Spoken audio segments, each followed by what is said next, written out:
Steve Dangle Podcast with your hosts, Steve Dangle, Adam Wilde, and Jesse Blake. Let's go! I want you to know that right now you're missing a really, really, really good time. Like, you're here. It's nice that you're here. I think we're going to have a fun time. Yeah. But you know, we can have a fun time, and this is a repeatable fun time. There's some fun times that can only happen like once a year. So if you celebrate Christmas, you know that Christmas comes once a year, even though you try to keep it in your heart all the way through. Thank you, Charleston. But no, it doesn't. The Stanley Cup parade, boat parade, is happening right now. And they have T-shirts that say, hold on. The Back T-shirt. to boat. What's that? Back to boat champions. Back to boat. I like that. And then there's like another one that's like cup boat parade repeat. So it's pretty sweet. 18 million over the cap. Yeah. Number one bullshit. Jesse, Yes. Play the Nikita Kucherov audio because they interviewed him, and I don't think he's been sober for, I don't know, a week. Do you blame him? No. Can't say that. Watch this. All right. How does it feel? Just tell me how it feels to be out. No swearing. Unreal. All the people right here, unreal. Love them all. Let's party hard. Our time, baby. Back to back. That's how we do it. What do you think of this team? Unbelievable. Nobody can beat us. Back-to-back years. You know, it's an unreal team. Everybody was playing hard. You know, I wish we could keep everybody, but it's business. You know, but you know, as of right now, let's party hard. Let's enjoy it. You know, we deserve it. And in Tampa, there's a boat parade. No regular parades. We get on boats. How do you like that? Unreal. I think nobody else has done it before. It's unreal. Look how many people here, how many people on the boat. It's just unreal. Well, congratulations. And then he pours beer on the guy's head. Yes. And then he dumps the beer. Now, this brought up a really interesting point in 31 Thoughts from Elliot Friedman. And this is point number 22. There's a lot of 31 thoughts in this because weirdly enough, Elliot says this is his last 31 thoughts of the year, which, as we know, is probably utter poo-poo. He tried this last year as well, and he'll come out with more. But It's because the next one is 32 thoughts. Oh, you mean like next week? Yeah. Fair enough. Oh, you think he was faking us? Well, he said this is the last 33 thoughts of the year, is what he said. Right. So we'll see. Now, number 22 on this, Nikita Kucherov. He said, thanks to Nikita Kucherov, I learned something new. There's a specific exemption for players to endorse, quote, malt beverages in the CBA because Nikita Kucherov signed with Bud Light. They can't endorse other forms of alcohol. Is this still necessary? Seems archaic. As for the crazy post-game media availability, we can't complain. Players are boring and then rip them when they aren't. Laughed my head off while also recognizing the Canadians are going to hunt him down the first meeting next season, which makes the game what, gentlemen? Must watch. Yes. How many of you Oilers or Flames fans watched the fallout, the Cassian and Kachuk fallout? Everyone was watching that game. And you were all rewarded, by the way, with 8 fights. Forget that. Let's say this, Steve. If you're an Oilers or a Canucks or a Flames fan, or you're a Coyotes fan, are you tuning in for a Tampa Montreal game? Probably not. Unless, right? And I know it's like, the Stanley Cup champions versus the people they beat, but come on. That's why you're tuning in. There's fights. It's great. Dude, the Leafs Canucks rematch from a few years ago. I mean, we've had extensive conversations about fighting in hockey. Do I think it's going to be around for much longer? No. But as long as it's here, I'll watch like this. Yep. I'll watch like this, man. Everyone wanted to see Matt Martin versus Eric Branson, and they got it. Now, today was supposed to be a pretty quiet day, and it's turned out to be one of the biggest news days we've seen in a long, long time. So I had a full show prepped, and then this morning we wake up to the news that the Ottawa Senators have hired Pierre McGuire, and we're just so thrilled. Now, there's so much to get to here, but I think the best part about this, first off, number one, Bruce Garrick with the story with the Ottawa Sun. According to Sens fan 1876-45, he was on vacation. And how lucky are they to have such great journalism in the city of Ottawa? I'm not kidding. One of Eugene Verner's is out again. It's crazy.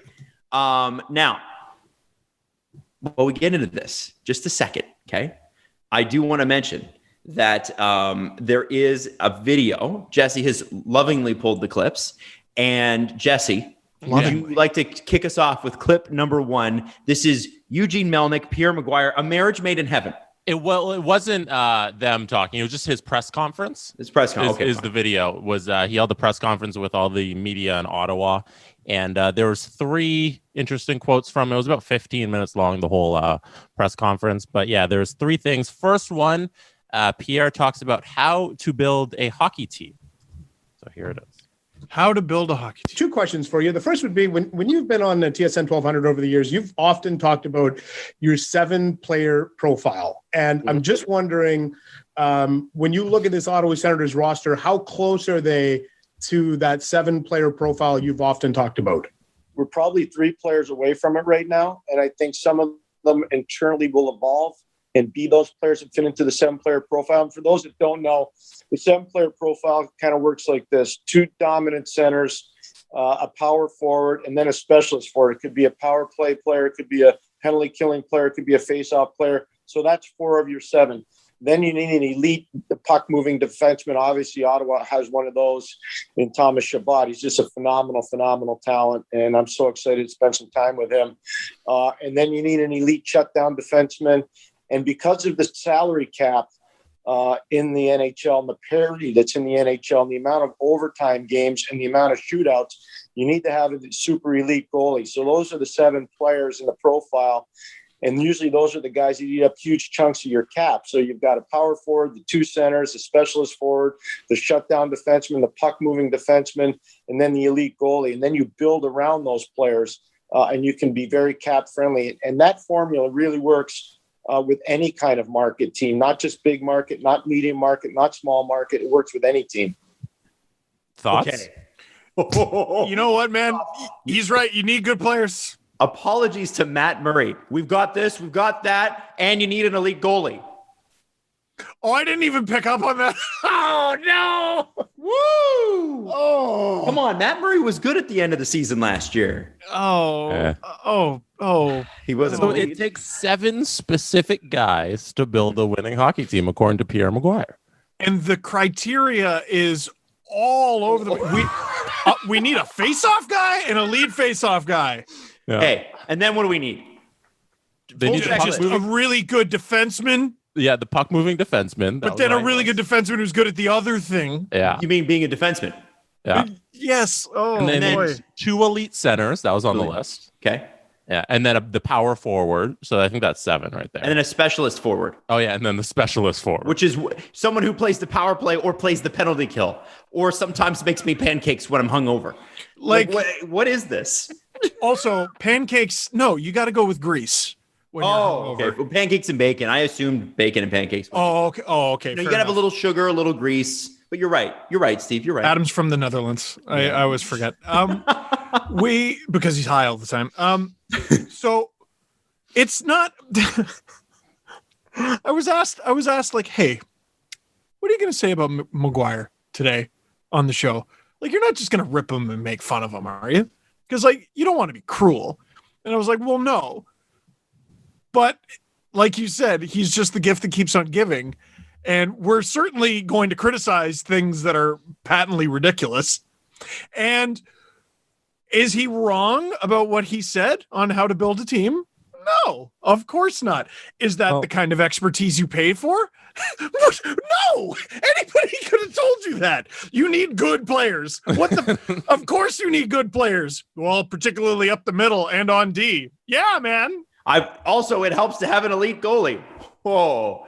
Smart. Okay, so right now, anyone like who are the top?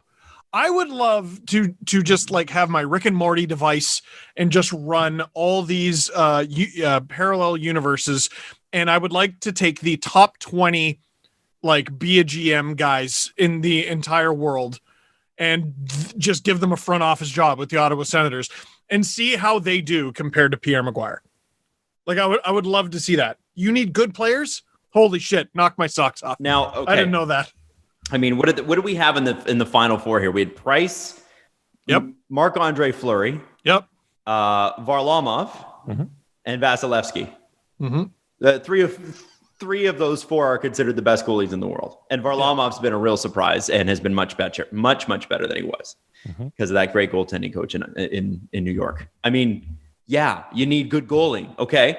So, and here's the thing. There's so much to say here, but we need to get through this interview quickly first, and then we can kind of break some more down. So Jesse, next clip, please. What does this have to do? So this one is Pierre explaining all of the other teams in the league that were after his services. Oh, man. And why he didn't go with them. Your last job with an NHL team was here in Ottawa in 95, 96. It's well known you had the chance to interview over the years for other jobs around the league. How come it took that long for you to get another job with a team in the NHL? Great question. I actually turned some jobs down too, nothing along the way. In fact, I was offered a general manager's job, but the contract was not long enough. I had 7 years left in my NBC deal, and the team that offered me the deal said it's only a 2-year opportunity. I said that doesn't work, and I made a promise to the people at NBC at the time that I wouldn't leave for anything less than 4 years. So that was at that time. And so I've had other opportunities. I've had opportunities to go back in different situations, not just management, but into some coaching situations as well. And I chose not to do it because I gave my word to the people at NBC over the last 10 years. Wow. Heroic. The sacrifices that he made. No, Pierre. So Pierre is doing a little bit of Pierre PR work is what he's doing there. So we've actually talked about this before, I think, because we were like, are these teams really interviewing Pierre McGuire? I think it came up with the Minnesota Wild. Remember, he was really high up there. So I wonder if they maybe offered him the job. He's making it noble and valiant that he would not leave his comrades at NBC. I do believe there's some truth to that. But what I think we said before is I don't know if he could take the pay cut. Well, yeah, wasn't he making like $1 million? I don't know the exact number. It was north of that, I'm fairly certain. And to go to the NHL or to go work for an NHL team, I got to imagine the money is comparable, but the work to be done is exponentially harder. Yeah. To work for the NHL. So do you want to be a general manager and all the good things you do, you're probably not going to get credit for, and all the bad things you do, you're a friggin' moron and you should be fired? Or do you want to just yell about hockey all the time? I do it. I yell about hockey. It's a great gig. And no one, like, if I'm wrong about something, it just goes away. Well, maybe it sucks to get paid $1 million and yell about it, because I know you're not getting paid that. So, according to a 2015 article, Pierre made $700,000 a year doing media. It's pretty good. Yeah, it's about depending upon where the dollar is. That's close to $1 million Canadian.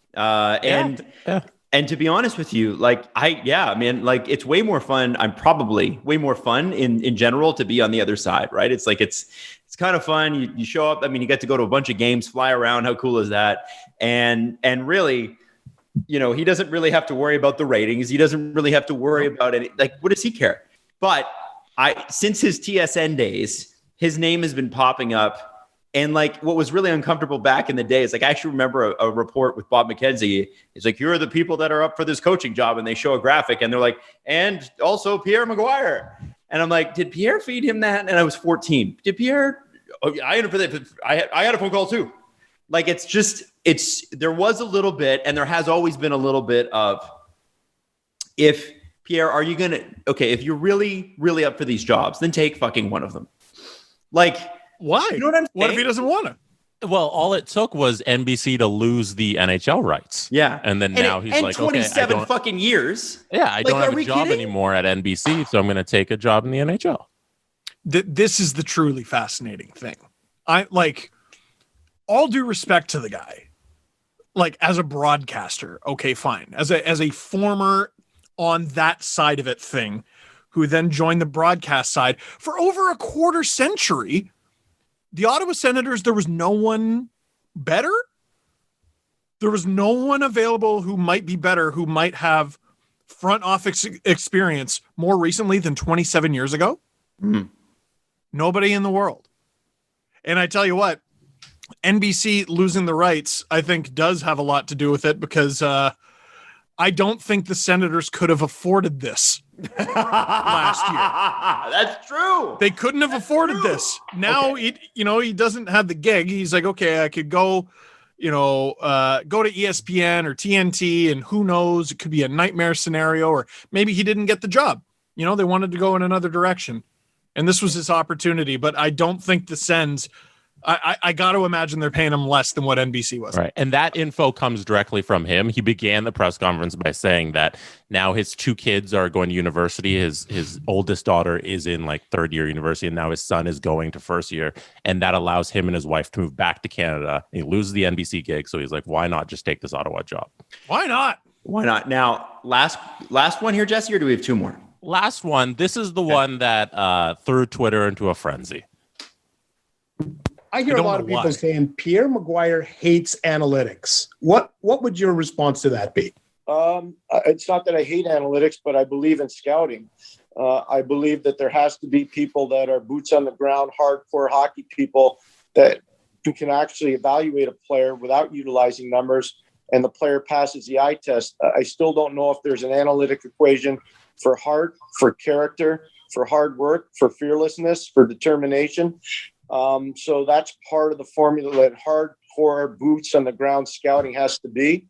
I don't hate analytics. I think it's a tool that can be utilized in any kind of evaluation, but I'm a big believer in boots on the ground scouting. And I'll use Tampa Bay as an example. If you look at, and I won't talk about players, obviously, because it's a sensitive issue now, but if you look at Tampa, salute them as a Stanley Cup champion. But look at the depth players that Tampa had and the way they performed. It was phenomenal to watch, Ian. It really was. And this tweet from Thomas Drance: local tool utilized is a good way of thinking about McGuire's new gig, actually. Does Pierre McGuire think that we didn't see the broadcasts with him on it where he said analytics are stupid? Oh, I don't. Did we miss all of that? Did we make all that up? Was that all like, was that we made that up, right? We dreamt all that collectively? Millions of us. I don't pay attention to what Woody has to say about analytics. Pierre, we can hear you. When you have a microphone, we can hear you. Pierre, we can hear you. We could hear you for the last 7 years, Pierre. I do like what he said about analytics that one time where he said, reach for the sky. Someone poison the water hole. You're my favorite deputy. He's got a pull string answer about analytics, and he's had the same thing for like a decade and a half. We know. God bless the person who asked him that question, but we know how he feels about it. It's arrogant. Perhaps hockey needs more of that. I don't know. Perhaps you need a little bit of bravado, but it is interesting that he sounds arrogant about that when the main criticism about his last NHL gig, major NHL gig, I guess, in Hartford, was that he was arrogant. And Ottawa Senators fans, if you're late to the boat with this one, it's a podcast favorite. What was it? The Hartford Chronicle or something that's called? Yes. From 1994. It's about Pierre McGuire's a disastrous term as head coach of the Hartford Whalers. Now, hold on. Can I read a clip? Can I read a clip from it? Sure, go ahead. This is Mike Stevens actually tweeted this out today. I'd forgotten how blistering this thing is. It's crazy. But in a postmortem, Captain Pat Verbeek called McGuire's firing the best thing that could have happened to the Whalers. He said other teams mocked their coach. He said his own teammates had no respect for McGuire. He said a number of players wouldn't have wanted to play in Hartford anymore. Is Verbeek telling the truth? It sure looks that way. Now, are we all the same people we were in 1994? No. I am not 6 years old. We change over time. So I am not going to hold that over his head, but it is a little concerning that article spoke about how arrogant he was. And then he's like, analytics, whatever, boots on the ground. All that shit. Isn't it weird too, that he's like, okay, so we're not going to use analytics. So here's what I would say. There are 2 ways to scout in hockey, right? You've got analytics and you got scouts, right? You can, and if you combine the 2, you have a super scout. It's amazing. You should try it sometime. However, if you're going to choose one avenue, the more expensive avenue to choose is the scouting avenue, because you have to have boots on the ground, which means you have to pay for somebody to go to a game, which means you have to pay for the flight, which means you have to pay for their meals, which means you have to pay for their hotel room, right? You have to pay their salary and their benefits. If you use analytics, you don't have to do that necessarily as much. You can make the argument that if I look at numbers on the sheet, it gives me a better chance than just flying to the game and looking at the guy. Again, you want to combine both. But Pierre is absolutely choosing the more expensive option here, and the Ottawa Senators don't employ anyone. So this is going to be a really interesting thing for him to work around. You want scouts. Well, you're with the owner who doesn't have any. This is the thing about the Buffalo Sabres, man. Speaking about an even more woeful team in that division. We're pretty pro analytics on this show, but we constantly criticize the Sabres. Except for Jesse. Except for Jesse. He's the worst. We constantly criticize the Sabres for literally not having boots on the ground. They don't have scouts. I think they just hired a few, but they went exclusive to video. What analytics are for? Yes, you should hire people who know hockey. You should have people at the games. They should be analyzing things with their eyes and with their ears, and they should be speaking to people and figuring out what kind of people these players are, what kind of people their parents are, who they might develop into in the future, of course. But analytics help when your eyes are liars.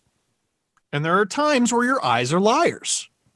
Right? This is all stuff I read and learned and processed years ago. And everybody has.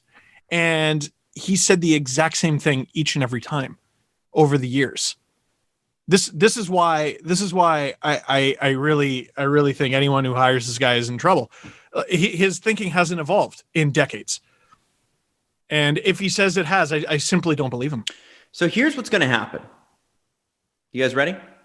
Oh, I know my answer. I'm curious what yours is. So I think we're all on the same page here. So I think we are. I was texting back and forth with CJ this morning because before you guys even woke up, I sent you the news because I was up early.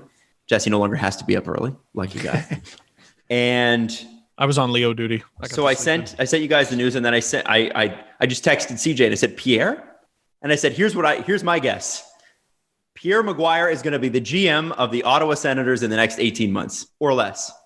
No. And Chris Johnson That's crazy. Sent me an article, and it's so weird. Pierre Dorion signs multi-year extension, 2018, NHL.com. When does it expire, guys? When? June 30th, 2022. No way. That's crazy. Isn't that insane? They brought in Pierre and are going to make him GM shortly after they fire the other Pierre. And the great thing is Eugene doesn't even have to learn the guy's name. It's the same. It's perfect. He doesn't even have to know who he's talking to. Eugene Melnyk really is J. Jonah Jameson. Shut up. Get out. Yeah, 100%. And he's what's interesting about this is that if you are Pierre Dorion in this situation, and you've done a pretty good job drafting, I would say, pretty good, right? Team looks a lot better. The Matt Murray contract, we're still not sure on, but we're hoping. Yeah, we all agree the Sens are on their way up. They are. Now, do you want the GM who turned you around to take you all the way up? Sometimes not. But I think in this particular case, we have an owner who has a GM that's looking pretty good right now. Pierre Dorion looks really good. And guess what? Pierre Dorion's extension's coming up. And Pierre could go to Eugene and say, who are you going to replace me with? And now Eugene goes, he's already on staff. So are you staying or are you not? And that is how you keep the price down. And that is what's happening here. Can I read the quotes from Dorion on this exact scenario? I can't wait. All right. So Dorion says he has plans to tap into McGuire's hockey expertise in all facets of hockey operations, from player development and scouting to trades. This is the quote. Having watched a lot of NHL games, he is definitely going to have a lot of input as far as player movement, player transactions. But at the same time... So far, I've been hired. Okay, now when does it become an actual hockey person? Because so far, I've been hired. But at the same time, he's done some scouting. He's been at a lot of World Juniors. He's seen a lot of college hockey over the last few years. So I think he can have input there also. So in the chain of command, this is from Sportsnet.ca, McGuire will report to Dorion, who is entering the final year of his contract. Dorion dismissed any concern that he may have hired his replacement. McGuire, who has been interviewed for numerous GM positions over the years, is believed to have a 3-year deal in Ottawa. I think and I hope to be here for the long term, and I hope that Pierre McGuire is a part of my team for the long term, Dorian said. God Your bless team. Pierre Dorian. Your God team. bless him. Okay. We all want ambitious people that are driven to work with us, and there's no denying the fact that Pierre is ambitious and driven, Dorian said. And I think that only makes us a better team and makes me a better general manager. Oh, bless him. Bless him. Genuinely bless him. Boy, He's he's saying been all the a right shit things. sandwich for a long time, huh? I only wish amazing things for Pierre Dorian. I really do. Someone's going to pick him up and he's going to do really good things for them too. Pierre Dorian, without the many constraints that come with being the GM of the Ottawa Senators, I think would be fascinating. But you know what? Well, where are you going, Adam? Because I have a thought. Mm-hmm. Well, And the way, think out loud.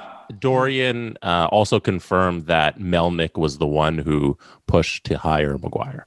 So, out of no surprise to anyone, Melnyk recommended the McGuire hire to Dorian. No way. In which he said, "I must do what you say." So you were voluntold. Okay. Now, Steve. Voluntold.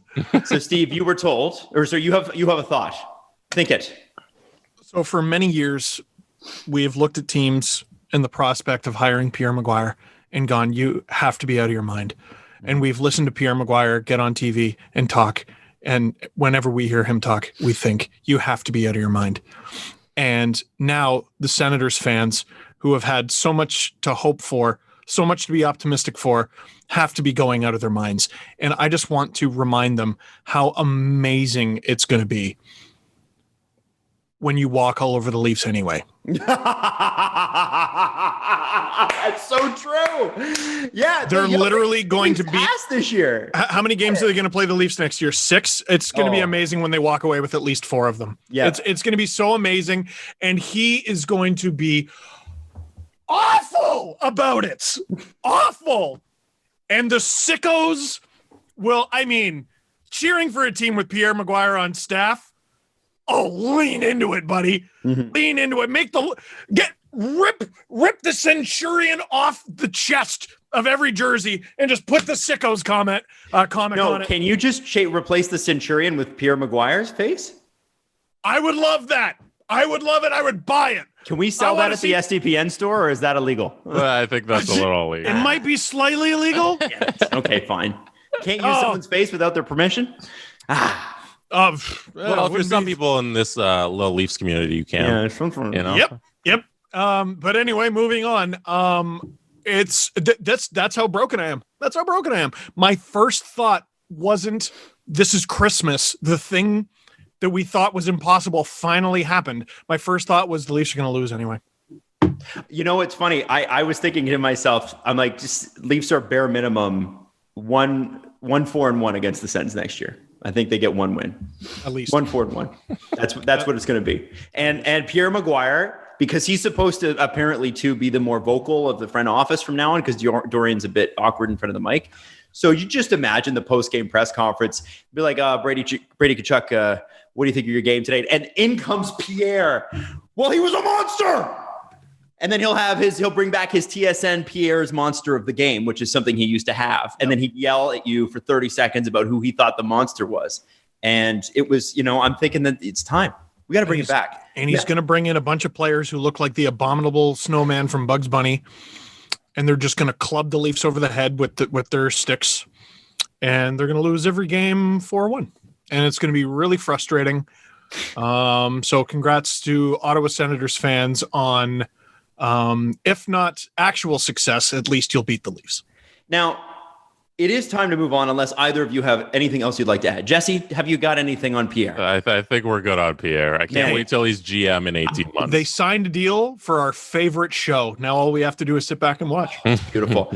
Just when you thought the Leafs couldn't fuck it up anymore, someone else comes in and takes the mantle. It's beautiful. And to add on top of that, Duncan Keith is now an Edmonton Oiler. So it's official, eh? It's officially official. And who's going the other way? Caleb Jones. Straight up?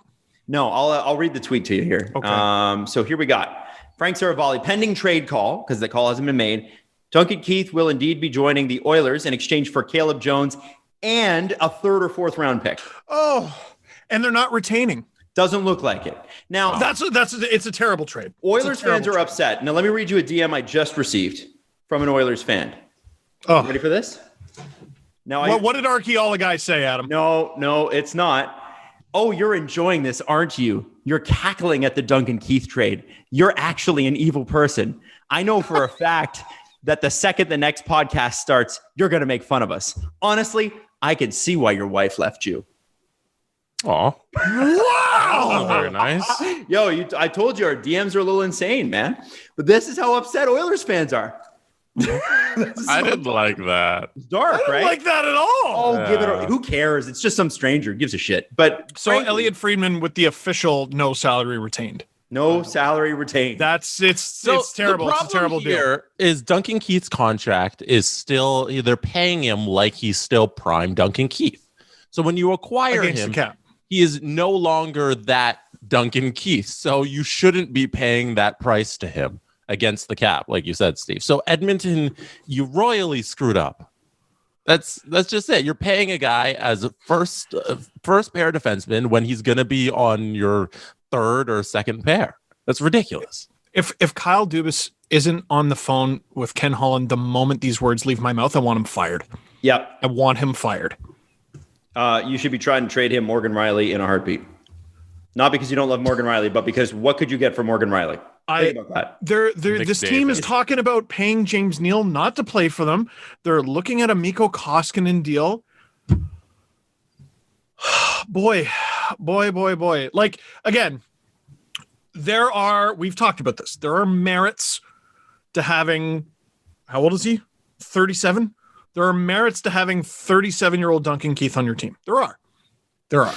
I think it is possible he can make your younger defenseman better. And Edmonton needs to insulate their guys because they're throwing them to the wolves right now.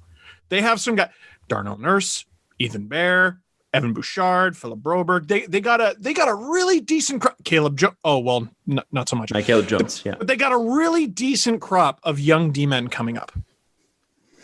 They do. Wow, boy, I don't get it. You know what I don't get it. It's what did you say about Pierre McGuire? I don't know. He's loud. He's arrogant. No, you said he hasn't updated his views on hockey in how long? Like at least a decade and a half. Okay. Would you say the same based on Ken Holland's record? Yeah. Like, when was the last time the Detroit Red Wings were good? I'm not talking about first-round exit. And by the way, I know Leafs first-round exit. I get it. Funny joke. Mm-hmm. When was the last time the Detroit Red Wings got to the second round? I think it might be when they went to the Cup final against the Penguins in 2009. Was it? I you know what? Let's find out. It's been quite a long time. It maybe not that far back, but I believe at least 2013. The second round was 2012, 2013. They lost to the Blackhawks in the semifinals, conference semifinals. So second round. In 7 games, yeah. That's a long time. Adam's tweet. Sorry. Hashtag no salary retained just like 20 times. Sorry. I had to tweet it. No salary retained. The Detroit Red Wings have they have not been good, and they've been recovering from the Ken Holland era for since Babcock left. I don't even think they've made the playoffs since then. And if they have, it hasn't been for long. Under Blashill, I don't think they've made the playoffs. No. So my question to Oilers fans is, or my question to maybe Connor McDavid and his people are, how long are you going to wait? Man. How long are you going to wait? Do you want to win a cup? Because it's not going to be here with this guy. Can I make a prediction right away? Sure. Duncan Keith will be a far better Oiler than he has been a Blackhawk over each of the last 2 years. And that's probably fair. Better players and probably a better team system. He'll put up a shitload of points. Edmonton is where you go if you want points. It is. It's where you go. It's not necessarily where you go for the sunset of your career, but if you're looking for a payday and you're not looking at the Oilers as a 1 or 2 year option, I think you're out of your mind, because you're a little bit of hard work away from a spot on the first or second line. and maybe the first power play unit, and you're set for life. You're set for absolute life. But boy, no salary retained, and you gave up a pick and a young defenseman. Boy, that's real bad, man. That's real bad. To back up Ken Holland here for his resume. As GM of the Detroit Red Wings, he won the Central Division 10 times, the regular season conference title 5 times, the President's Trophy 4 times, and the Stanley Cup 3 times. And when? When was last time? Between that would have been, when is it? 97? Yep. 97 and 2014. Is that 2 or 3 strikes ago? Or lockout? Or 2018. Sorry. 97 and 2018. So, yeah. Jesse, I love my grandfather. You know? I love my grandfather. But there was a day when I was in high school and I had to help him fix the TV. Mm-hmm. Do you know what my grandfather was? A television repairman. Wow. Shit changes. Why didn't he? He should have kept up with his industry. Because he was very long since retired. Okay. What do you retire from being a TV repairman and keep up with the trends? No, I didn't know he Figure was out retired. how a plasma TV works. That's a very important part of the story you didn't give me. And once you win the Stanley Cup, you don't have to keep up with the trends either. You'll get a job in Edmonton eventually. And it's amazing. Like Treliving, imagine Holland. Who else got one? And Kevin Lowe won a cup in the 80s. Imagine if instead of asking for help, he refused it and went, "I'm a TV repairman. God damn it! I know what I'm doing." He didn't do that. He understood that things change. All right. I love. I'm not defending him very much, this but I always think ridiculous. of that story. I'm just defending Ken Holland's resume as a hockey man. Can I just 3 say Stanley this? Cups? Can I just say pretty this? Good. All the bullshit we've taken from Oilers fans, and believe me, I get it. But all the bullshit we've taken from you has always centered around this. Just wait till the summer. They're going to have so much cap space. Look at what Ken Holland is doing with your cap space. Oh, I don't think there's too many Oilers fans going to fight us on this. Look at what he's doing to your cap space. My wife isn't with me anymore, but Ken Holland he's messing with your cap space. Christ alive, Adam. Fuck. You guys don't think that's a little funny? I think it's kind of funny. Not really. Come on. I understand why you're looking at it with humor, but I don't give a shit. I cannot look at that with humor as your friend. I can't be that's a real knee slapper. Right. What do you want us to do? Come on, man. That's putting us in a weird position here, Adam. Good. I hope you're uncomfortable. So, now, keep going. Well, okay. So it's not just clubbing the Oilers over the head and calling them stupid, right? You can't just do that. So I'm trying to look at their expansion situation, because people are talking about Caleb Jones like he's a real loss here. Meanwhile, I keep hearing, beyond the fact that Caleb Jones, I think, is sort of Edmonton's Travis Dermott, where you ask any fans about him, they're like, "Oh yeah, he's fine." Mm-hmm. Is he going to be in your lineup tonight? Should he be? You know what I mean? So we all agree, roughly the same age. I get it. But they were people were saying he's a prime Seattle target, right? So they figure, okay, we're losing him for nothing anyway. Let's go get Duncan Keith. Okay. Plus they give up a pick. But here's the truly interesting and amazing thing for me. Was Seattle not the other team besides the Oilers who was in on Keith? I don't know. Were they? That would I believe surprising. they were. I didn't hear. Over the last week, all it's been is Edmonton. Yeah, at the beginning, it was any team on the West Coast or Western Canada, and then over the last week, it's just been Edmonton. And I believe his son is in Edmonton, and I think there was a family reason that he wanted to be in Edmonton.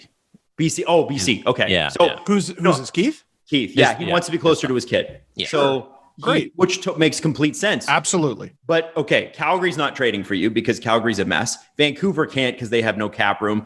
Seattle won't because why would they? So that leaves Edmonton. Well, Seattle might be able to. What I'm saying is Seattle might be able to just pluck him for free, and then he gave up a third for nothing. Well, but no, what I'm saying is okay. So basically the Oilers had no choice. Sorry, the Hawks had no choice but to trade him to the Oilers. There wasn't even allowed. They weren't even allowed to have a bidding war on this. I understand what you're saying. So like they were handcuffed. Because no other team could really have them unless it was Seattle, Calgary, Vancouver, or Edmonton. I don't understand. Team of those how do you lose a deal where you're the only contender to get the player? Exactly. Edmonton for a player can trade who's past his prime and paid too much and cost too much against the cap. How is that possible? In this trade, Edmonton could trade with 31 different teams. Chicago could trade with one, and Chicago still won. That's unacceptable. It's unacceptable if you're the Oilers. It's absolutely unacceptable. I'm looking at their expansion situation, and the real hiccup there is Oscar Klefbom, because until I hear something concrete about what his playing future is, he's sort of hard to plan for. Because if he's going to play again, surely you protect him. But then if you protect him, you have one more slot on defense or none, because you're definitely going to protect Nurse. You're definitely going to protect Bear. Chris Russell, you're probably not. Right? And up front, McDavid, obviously, Draisaitl, obviously, Nugent Hopkins, obviously, Puljujarvi, obviously. But then, there's Kailer Yamamoto. I'm not going to lie. I don't know what they're doing. Because I'm pretty sure they're about to expose Duncan Keith. And if they don't, and they protect him... Seattle's not going to take Duncan Keith. No, they're not. Like, that's not a thing. No, you can leave him exposed. I don't think that's an issue. They're worried, but they're like, if we leave him, Seattle's going to take him. No, not when Seattle would have went and got him if they really wanted him. If you want a defenseman who's 30,000 years old, Marc Giordano's available and still good. Worth the money you're paying him for another year. Duncan Keith's got 3 more and he's not. And it doesn't mean that Duncan Keith isn't an NHL player. It means that relative to what he makes, he doesn't bring that value. I'm not even sure he brings half the value. And so Mark Spector tweeted this. You guys tell me what you think of this. He said, so no salary retained by Chicago. Of the 11.1 cap hit remaining, I guess, with Duncan Keith, there is only $3.6 million actually owed to the player. I know fans don't care about that, but after a pair of money-losing seasons, that's the kind of salary retention that means the most to NHL owners. The cap, though, the cap hit, I think, is what's important here. It's the 5.538462 over 2 years, like to a 37-year-old. You're handcuffing yourself for no reason. You took on all of this money to a guy who's not worth that money when in the negotiations, they had no choice but to send him there. And you still, even if it was free, you didn't have to send anything back. It's still not worth it because the money on the cap isn't what he's worth on the ice. Maybe the Blackhawks are saying because, like, we're not about to retain any salary because you're getting. I don't get it. I'm really doing my best. Trying to say? I'm doing my best, and I don't get it, guys. What I'm trying to say is Daryl trying Katz so hard wants to be to nice. save. He wants a billionaire of a drugstore chain, which, by the way, we're not closed down during the pandemic. Billionaire owner of drugstore chain wants to save $2 million a season on a hockey player? No. Give me a break. There's no way. Wasn't this guy going to pick up and move the whole damn team to Seattle? Well, no, because Bettman would have been like, yeah, no, you're not. It's funny that it's just really funny that could be a narrative. Like, well, you know what? Ken Holland's playing chess while the rest of you losers are playing checkers. I'm not buying that. He saved $2.3568 million per season, and the Oilers can finally hit the cap floor. I mean, wow. Aren't the Oilers a fucking cap team? Don't they cap out every year? Well, what's happening? I'm trying to do this on the fly. They have right now $16.2 million in cap space. Hey, pretty good. But now you've just eaten up about 5. Okay. 5.5. Yeah, but minus Jones, and it's like 4.7. Right. So, something like that. But you got to sign a bunch of guys. You got to re-sign some guys. You essentially don't have a goalie unless your plan next year is Koskinen and Stalock. Because they're talking to Mike Smith still, but there's no point signing him until after the expansion draft. Klefbom is on LTIR, so that's a consideration. Fellas, I don't get it. I told you being really nice, I understood the merits of acquiring Duncan Keith to give up a young defenseman and a prospect, no salary retained, when the Blackhawks were so handcuffed. Boy, oh boy, I don't understand. The Oilers just paid Caleb Jones and a mid-round pick for a very expensive assistant coach.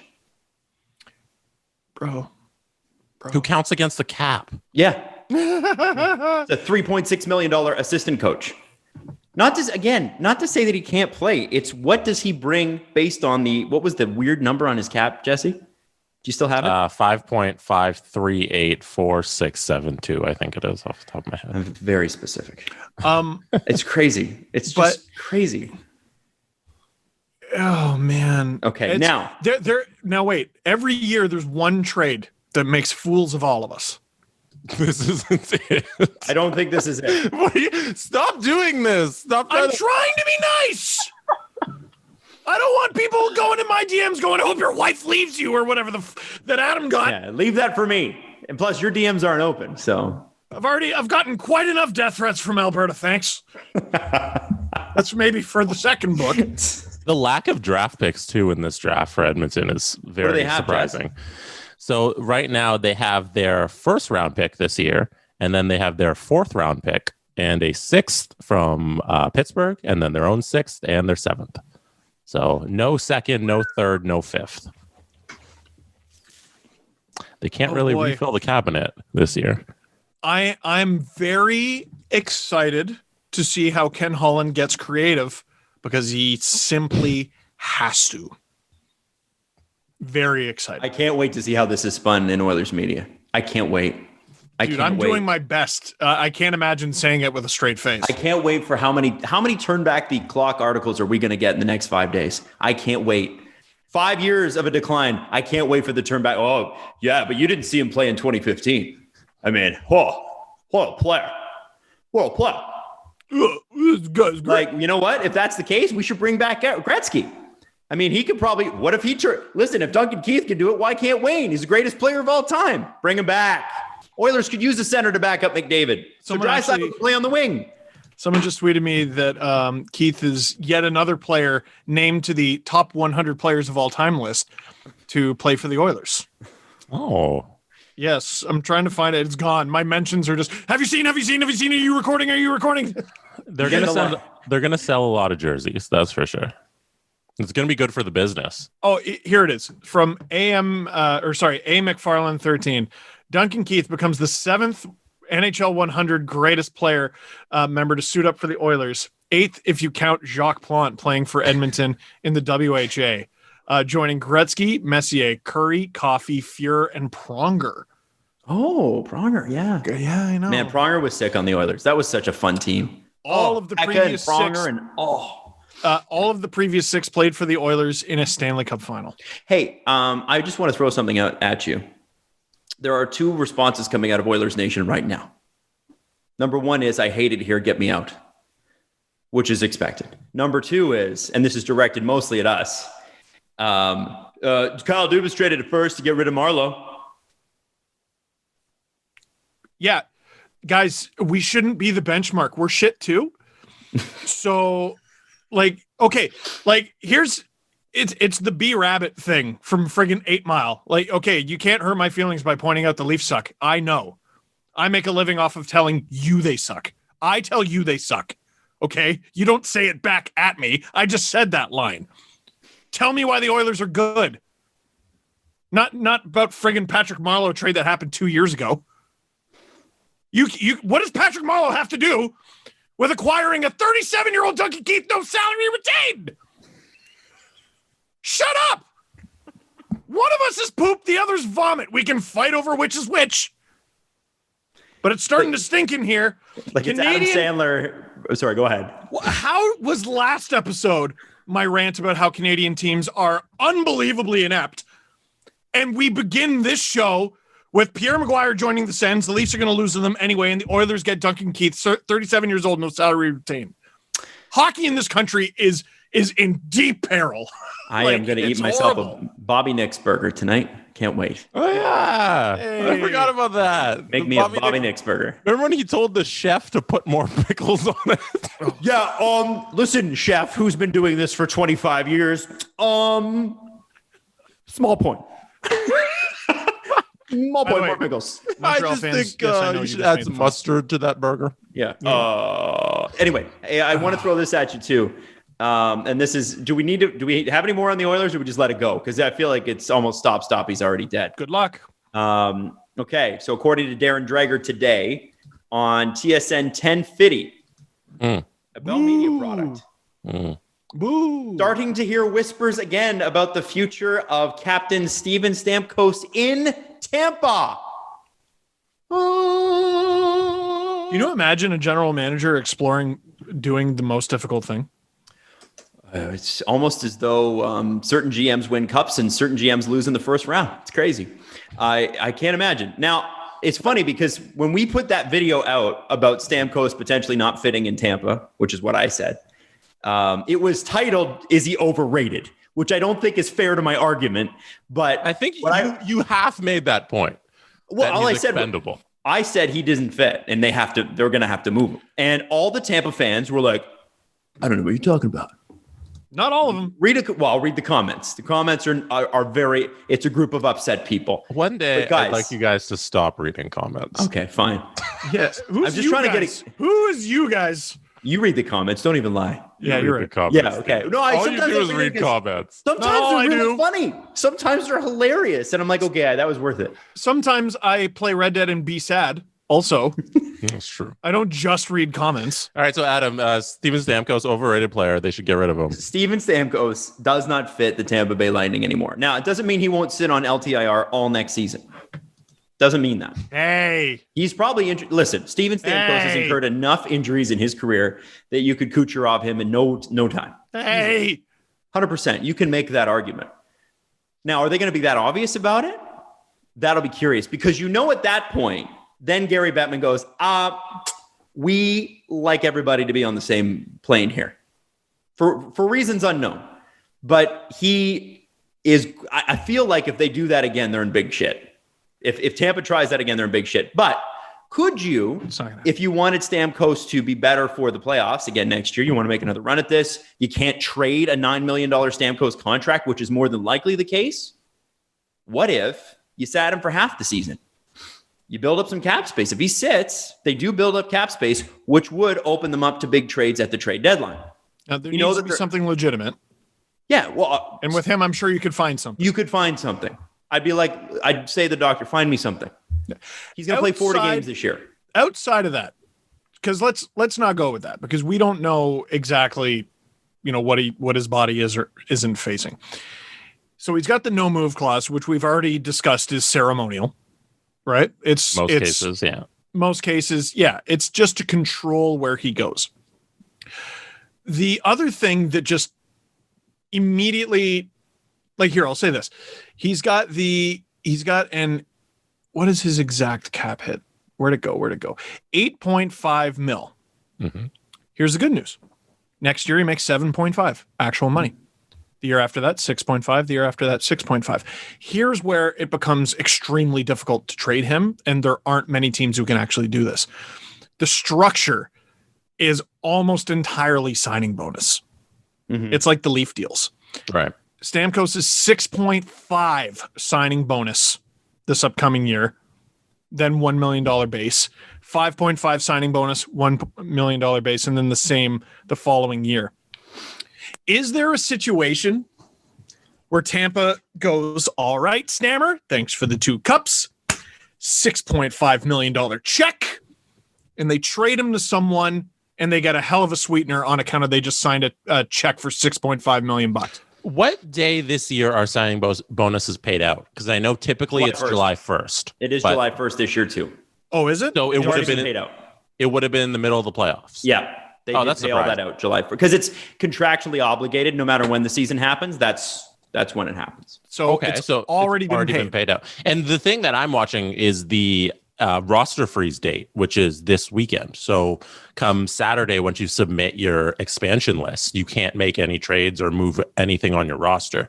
So I wonder if it comes this week, if they're looking at a Stamkos deal. Something that happened or that came up last episode, sorry, Steve, to jump in here, is that Milan Lucic, when we had that conversation about him being protected in the expansion draft, he won't be because he's agreed to waive his no movement clause. There's no reason for him not to. Right, 100%. He could still get bought out, but he also, understands and respects where his contract stands in terms of value. You wonder if Julien Brisebois is cold enough, because you got to be cold-blooded, to leave Stamkos unprotected and to make that request. Yes, it's not a fair request, but is it not the smart thing for the Lightning to do? Not because Steven Stamkos doesn't provide value, but again, what we saw in the playoffs was a guy who was a power play specialist. From the advanced numbers are saying second to third line player. Usually you don't pay $9 million for that unless you're the Leafs. And it's a pretty tough, it's going to be tough next year. They're going to lose some players. I'm curious about if you were to put Tyler Johnson or Steven Stamkos out, which one of them is going to get picked up? For instance, like if Seattle had the choice, do they want either of those guys at that number? If I have Steven... You want Stamkos. He's got you want him at 9? He's got it's not 9. Here's the very interesting thing. Because it's 9 against the cap, which is important. It's definitely relevant, especially with the fact that it's flat. Stamkos in actual money over the next 3 seasons, since that 6.5 has already been paid, it's actually 4.66 per year.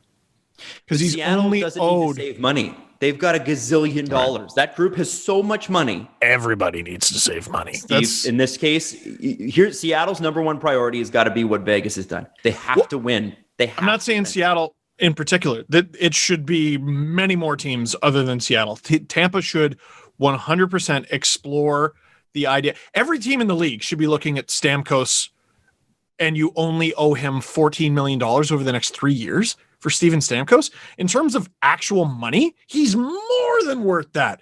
Oh, well, he's only good on the power play and he's pretty ho-hum 5-on-5. That's what the 4.6 is for. That's the kind of money that those players make.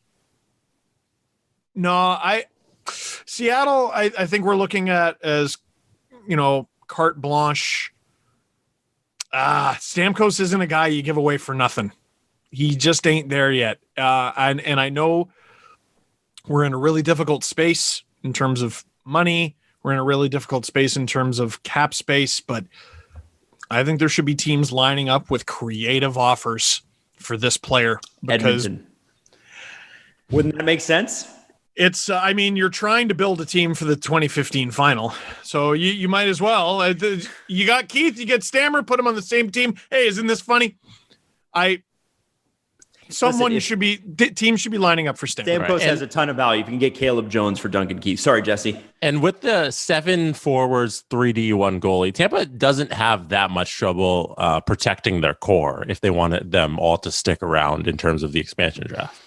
Because if you run down their forwards, you'd be happy if I wouldn't say you're happy, but you'd be okay if they took one of the longer contracts, like if they took Killorn at 4.4 till 2013. Like you probably leave him exposed, and the 7 forwards you cover are probably Kucherov, Stamkos, Point, Gord, Johnson, Cirelli, and then one of whoever you want down on the list. If it's like Matthew Joseph or something, a name like that. You can nab Cernak.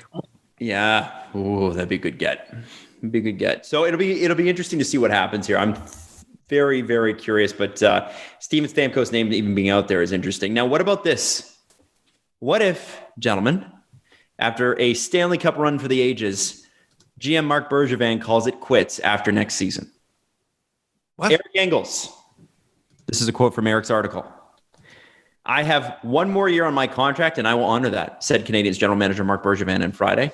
What he didn't say will also fuel endless speculation. Now, Frege then goes on to say in his 33 thoughts, I do wonder if Bergevin and Molson discuss a new front office structure where Bergevin moves up to president of hockey ops, maybe, and either Scott Mellandy or Martin Lapointe becomes the GM, and therefore the face of all the criticism. What we're hearing is that Bergevin's feeling a little burnt out. What I'm hearing is a Stanley Cup Finals appearance is an awfully good way to negotiate with a extension coming up. I think Adam, this is what you're good at, man. This is the time for Marc Bergevin to get a promotion. Yeah. Like move up, become president. Like that seems like a better fit for him too. Just I don't know him personally, but like the way he moves in terms of his day-to-day job, it seems he's more of an overseer of the big business and the bigger picture. And then you have the guy under you do the day-to-day stuff and all the transactions, and then you get to be the big man in charge. You still get a ring. You get to walk your biceps around everywhere. That's right. The most jacked president in hockey. Yeah. What if it makes sense? If you're Marc Bergevin, you have the conversation with Jeff Molson. Jeff, listen, what if I make more money and do less stuff? Yeah. Got to the finals, didn't I? Thanks. Appreciate that. Yeah. Okay. Where do I sign? And I think that's what's going to happen here. If Bergevin is burnt out from being Canadiens GM, who can blame him?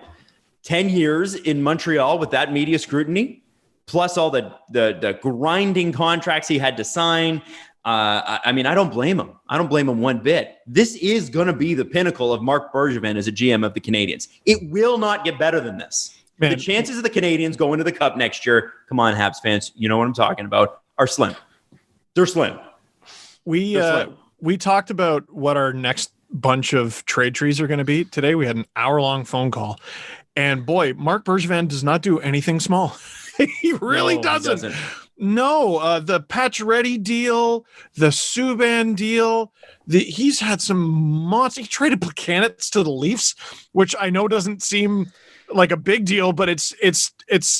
I imagine it was poorly received. He got a second round pick for it, though. He sure did, and just so much.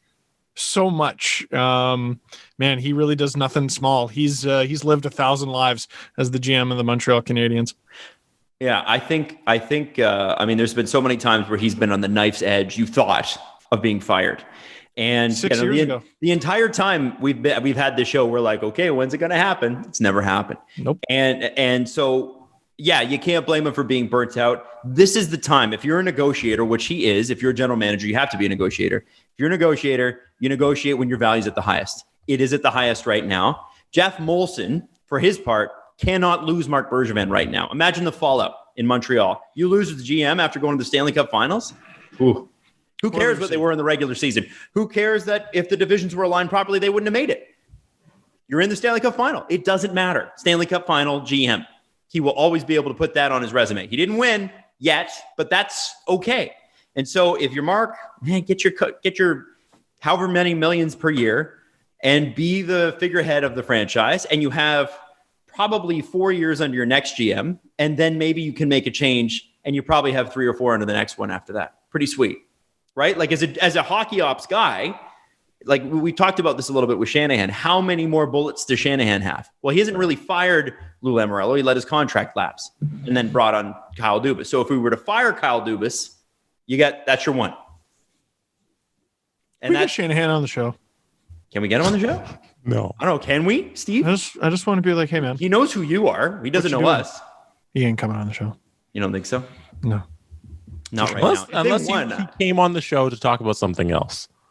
Like if you guys did a Sick Kids commercial again, and he was like, "Oh, I'll come on to promote Sick Kids and not talk about the Leafs at all," then we get he's really into the Nathan's hot dog eating contest, and he comes on just to talk about like Joey Chestnut. Joey Chestnut eating 100 million hot dogs. Is he into that? I made that up. Oh, okay. I was like, really? I mean, it seems like something odd enough that Brendan Shanahan would be into it.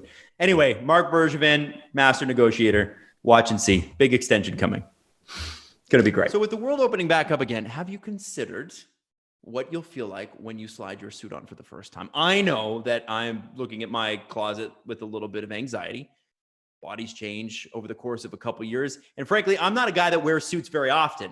And that's why it's important that they fit me properly. So when I do wear them, I feel and look sharp. And secondly, the price is affordable. And that's why you should check out Indochino. Indochino offers completely custom fitted suits, shirts, casual wear, and more surprisingly, affordable rates. How about that? Every piece is made to your exact measurements, and you can customize every single detail in these suits. Choose everything about your suit, from the fabric, the lapel, the monogram, the statement, the linings. You can create the suit that fits you and your style perfectly. And the best part, an Indochino suit starts at $399 with all customizations included. Indochino is now open at select Nordstrom stores, so it gives you a little bit more of a chance to get in there and get your personalized custom suit done. You can find the nearest location at Indochino.com. And right now, you can get $50 off any purchase of $399 or more using the code SDP. That's $50 off a purchase of $399 or more at INDOCHINO.com, promo code SDP. Look good. You deserve it with Indochino. Your favorite team broke your heart lately? You know what I find is the best cure? It's a good night's sleep. And that's why you should check out Helix. Helix Sleep has a quiz, takes just 2 minutes to complete, and matches your body type and sleep preference to the perfect mattress for you. Why would you buy a mattress made for someone else? With Helix, you're getting a mattress that you know will be perfect for the way you sleep. Everybody's unique, and Helix knows that, and so they have several mattress models for you to choose from: soft, medium, and firm. Mattresses for cooling if you're hot like me when you sleep, and even Helix Plus mattresses for plus-size sleepers, because it's about a good night's sleep. So, you can think rationally about why they melted down in Game 7 again. It's great, isn't it? Love it. Anyway, you've seen the unboxing videos. It shows up at your door, and it's awesome. If you're looking for a mattress, you take the quiz. The mattress shows up at your door. You open the box, and boom, you can fall asleep. And you go to helixsleep.com/SDP. You take their 2-minute quiz, and they will match you with a customized mattress to give you the best sleep of your life. Helix is offering up to $200 off all mattresses and 2 free pillows for our listeners. That'd be you at helixsleep.com/SDP. Again, helixsleep.com/SDP for $200 off and 2 free pillows. I want to give a quick shout out to Adam Bell 650 on Twitter for pointing out this adds to your Jeff Petrie trade tree, which I totally forgot. Caleb Jones, one of the picks that the Oilers got for Jeff Petrie, eventually turned into Caleb Jones, who has now turned into Duncan frickin' Keith. Not bad. Yeah.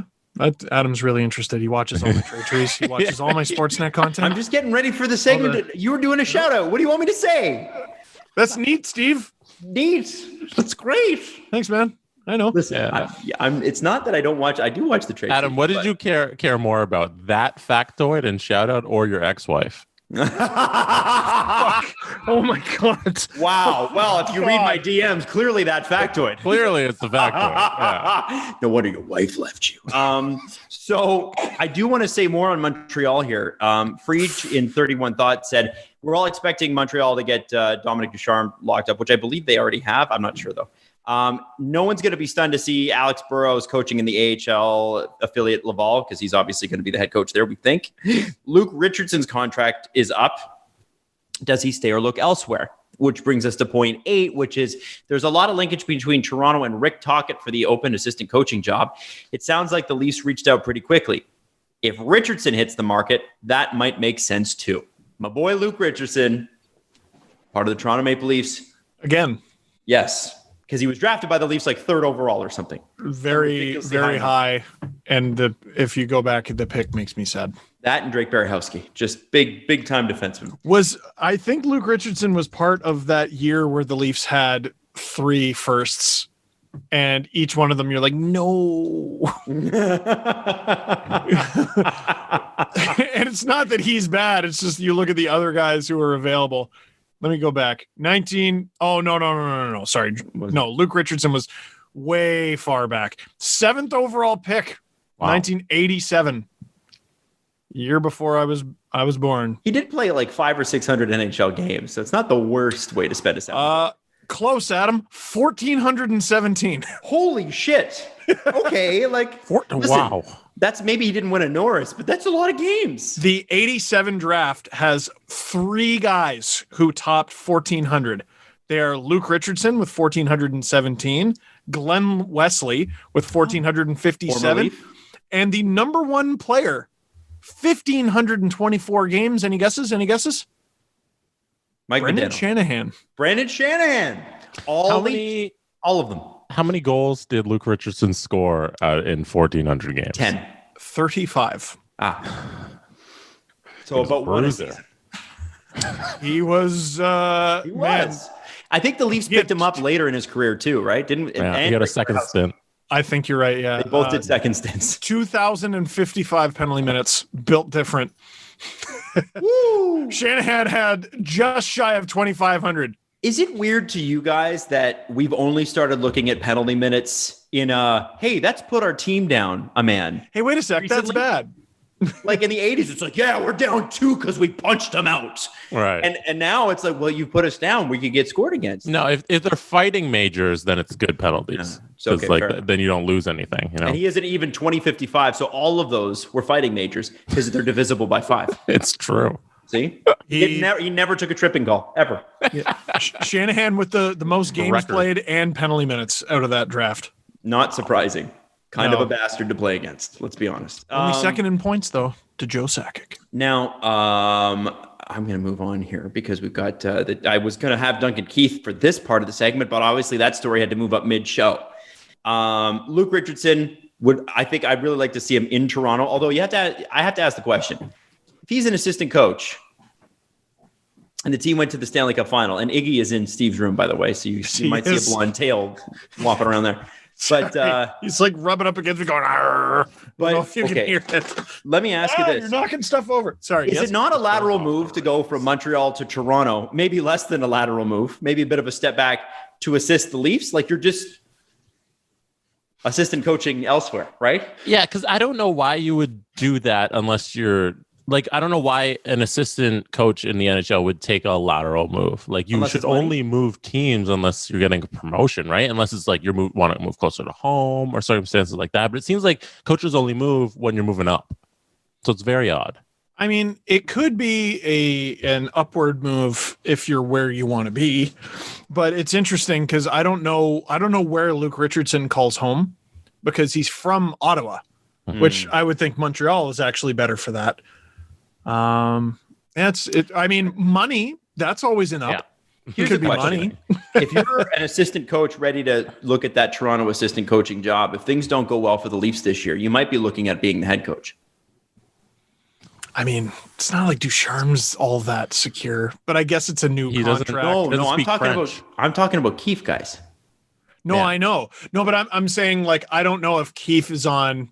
No, you know what? You're right. No, you're 100% right. Let's say the Leafs are out in the first round next year. Keith's gone. Dubas is probably gone. Yeah. I mean, especially if one of the core 4 are not traded. Yeah, and Richardson can't be a head coach in Montreal because he doesn't speak French. Well, maybe he does. Well, he's not Francophone, I should say. Not Francophone. That's a really... So he's out of the running. Let's assume he doesn't. That's such an interesting consideration if you're an assistant coach with the Montreal Canadiens, because of course you one day want to be a head coach, but if you don't speak the language, you are a non-option. And if you're not Francophone, it's probably not going to work out because we talked about this on the show a month ago, and a bunch of Quebecers reached out, and I was really grateful for this. A lot of them said, "Listen, we get what you're saying." But there are enough Francophone coaches that are good enough for that job. Brendan Gallagher defended them on that point too, and he's not even a Quebecer. I believe he's from BC. It's something that we cannot relate to as non-Quebecers. Right. Right. But I do know that when Randy Cunneyworth was hired, they hated him from the moment he was hired. But he just has never coached the NHL game. Like I'm sure. Plus there's that. I'm sure if Barry Trotz was up and they had a vacant coaching position, I'm sure that Montreal Canadiens fans wouldn't hate that. I'm sure of it. I mean, every fan base has jerks, but the idea that the head coach of the Montreal Canadiens should speak French, there's something to it. Well, it's just something we're always going to have a blind spot for. And not only speak French, like you said, probably be Francophone. So here's an interesting part on that point, gentlemen. Mm-hmm. Phil Deneau. What's Phil Deneau's distinction on the Montreal Canadiens? Shut down center. Man. Can't score goals. Shut down centerman. Is like the first player. He's one of the first players in it's been a long time since somebody who doesn't score has played that many minutes in the NHL. And I forget what it's like since 2001. There's some ridiculous stat about like a player playing over X amount of minutes and never scoring basically. Jay McClement. Dave Steckel. No, but we're talking Luke about Richardson. in the playoffs. Possibly. But Stu Cowan from the Montreal Gazette made a really good point about Phillip Danault.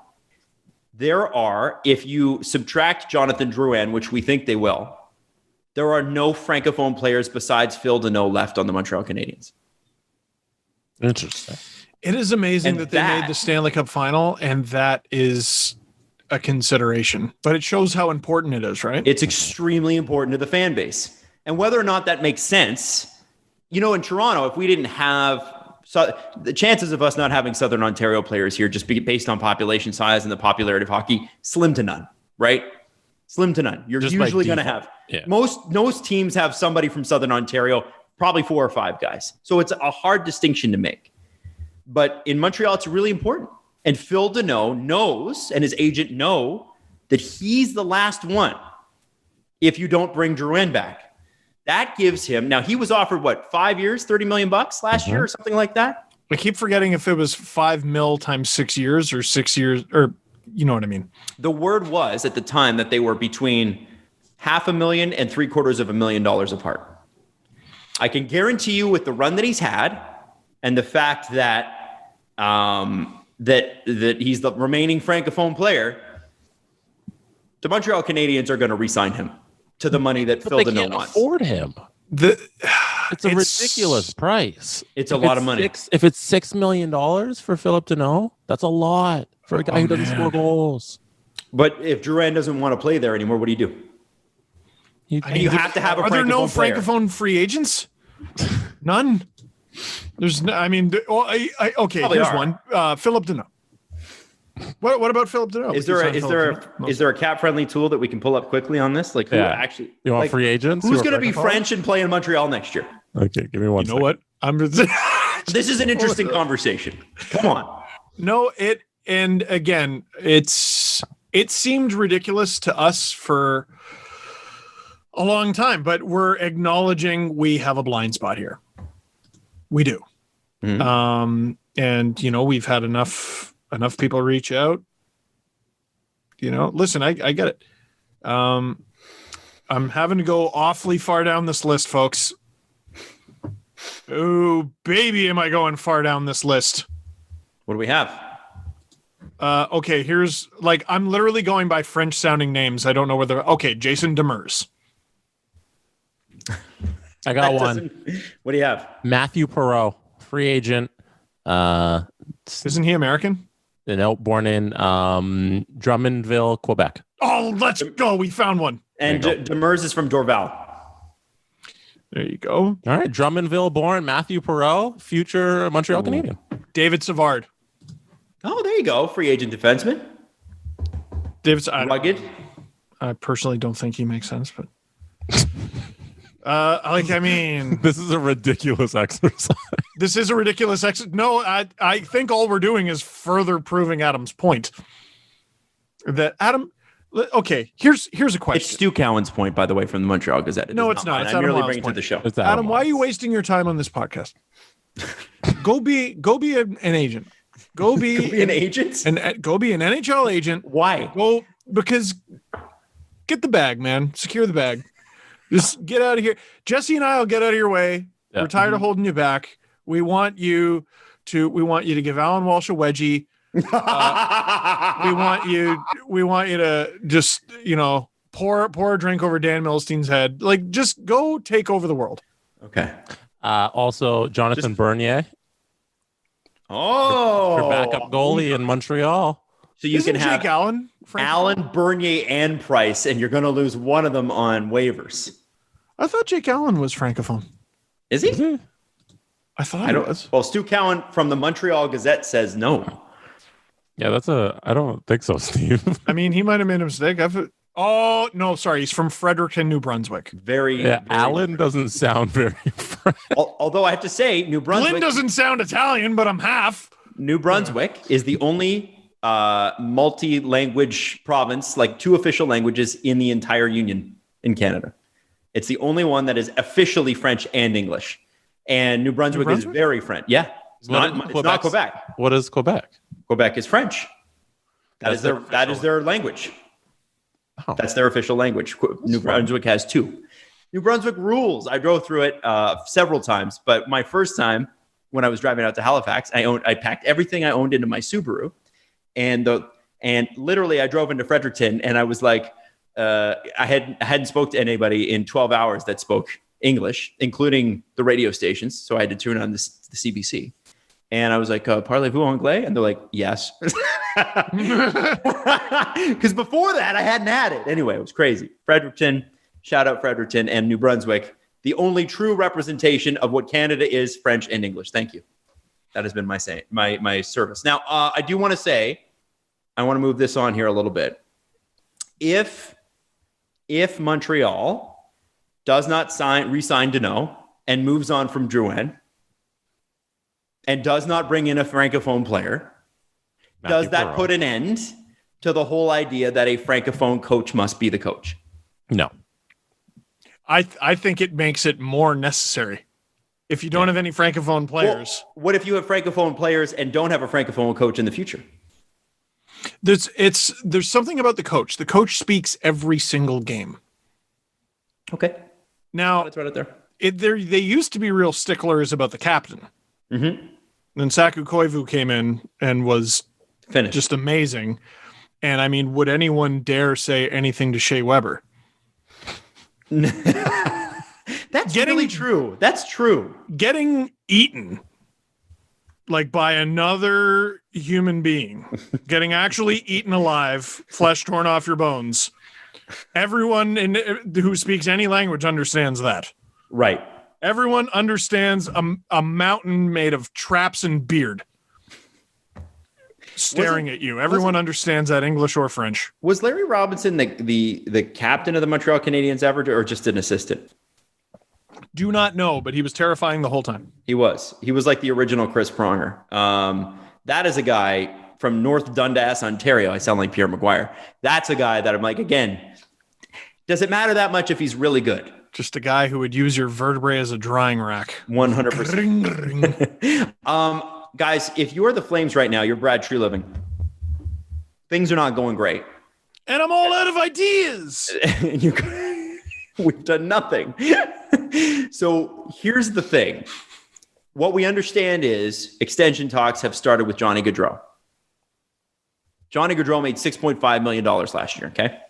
He is eligible because I believe this is the last year where he makes 6.5, which is the deal he signed with Berkey back in the day. And now he wants an extension. You know Johnny's never really performed that well in the playoffs, but you're going to have to pay him more than Tkachuk, who makes north of 7. Do you do it? Okay. What if the Flames are good? Because last episode, like I was looking at the individual players in that team and I was like, what? Wait a sec. Why are they shitty? Why is this team shitty? I know. What if I know they hate Tkachuk that much? That they're shitty? What if he's that much of a, like, what if the locker room is that torn that they address one thing and they're right back to being fine? It's possible. Is it possible? Is it as simple as you commit to Gaudreau, you commit to Monahan, and they go right back to being the cardiac kids? And you probably, I mean, you're not going to get nothing from Matthew Tkachuk. They're trying to move on from Monahan, by the way. They're saying. Well, then I don't know what the fuck. They'll find anybody that will take Monahan at this point is what they're saying. The whole conversation we have about GMs being not the smartest people, like this conversation just proves it. Like if you're Brad Treliving, you say, no, Johnny Gaudreau, you're under contract for another year. I don't have to negotiate or sign you to anything right now. You have to go out and play for the team and show me what you got in 2021, 22, and we'll evaluate you at the trade deadline. I'm going to ship you away for a whole bunch of stuff if you're not performing. And Johnny says, okay, I'll leave you in UFA, or you can ship me away at the trade deadline. Yeah, and I'd rather do that. Sounds like a plan. Yeah. Now, and I say, thanks. It's been great negotiating. Go out there and play. Here's how GMs clearly think. They're so afraid of making mistakes that they're not focused on making the right choices. And I'm not saying it's right, but Jesse, to that point, a GM would look at that and go, well, what if he has a great season? Yeah, then I'll pay him the money. That'd be awesome. And he refuses to negotiate with us during the season. So we have to wait till the season's over. He has a great season, and then we're fucked. Now we got to play him 9. Okay. No, I have to pay a great player the money he's worth. Oh, no. Flames miss the playoffs next year. What happens? Everybody's gone. Everybody's gone, including not Brad. Brad's never gone. Oh, Brad's gone. Brad would be gone. No. I think Brad's What happened this season? I mean, the obvious solution is to fire the GM who's accomplished nothing. He's been there for over a decade. Yeah, that's the obvious solution, and they won't do it. So I don't know what to tell you. They're going to fire Treliving if they don't make it. Remember this guy that hired Bill Peters that just fell over himself to steal Bill Peters from the Carolina Hurricanes? Like, I forgot. Come on. Like, do you remember the puff pieces written about that? Calgary got their man. And we were at the time like, he stunk in Carolina. Forget the racism that we found out later. Forget the racism. We can't really. Wow. But he was never good. And he was never good. Kicking dudes in Carolina, that one often gets forgotten about. Right. He kicked dudes. Yes. 7 years, 2 months, 14 days is how long Brad Treliving has been general manager of the Calgary Flames. He's not going anywhere. Yeah, no, you're right. By the way, if I had a guaranteed contract for over $750,000 and a coach kicked me, I would throw him on the ice. Like, I am shocked that these guys got away with that. It's insane. But anyway, because didn't that happen to Sam Mitchell? Like, wasn't he wrestling? Let's not get into Carter. I don't know. Anyway, I don't know. But you're right. The thing is, Jesse's got it. 7 years he's been there. Like, what do you do at this point? Anything. We haven't done anything, and we're all out of ideas. It's like, what? You went out. It's we need a goalie. You went out and you got the goalie. Markstrom had a good year. 4 Canadian teams made the playoffs this year because they had to. How many deserved it? I'd say the Leafs deserved it. They played well enough in the regular season to deserve it. How many deserved it? Montreal didn't deserve it. Don't at me. You know that. I'm mad enough at the Leafs that I'm comfortable saying 0. Are you really? I think based on the regular season performance, they had made the playoffs. I think any rational hockey fan would see that. Come on. You're not being rational. Adam Wild, rational. Neither are they. You're holding on to a core that hasn't done shit for you. That's irrational. Mm-hmm. Listen, if we're saying Dubas is going to be up, then you got to think Treliving is. No. How many times do you think? How many playoff rounds has Brad Treliving won as GM of Calgary Flames? 0. Canadian teams are 2 different brands of bad. Maybe 1. No, there's the bad there's the bad that makes change too often, and there's the bad that makes it too seldomly. And we're Benning and Cheveldayoff, basically 1 and 2. Yep. Benning who moves too much, Cheveldayoff who never does, or didn't used to, right? Well, and I'm more talking about dudes who get hired and fired. I don't know. It's just a curious thing. Like, I think I'm curious to see, and the general manager think is, well, we better re-sign. Look at what the Leafs did with Travis Dermott. The more I think about that contract, the more I dislike it. The more I try not to. I have to tell you, the Leafs.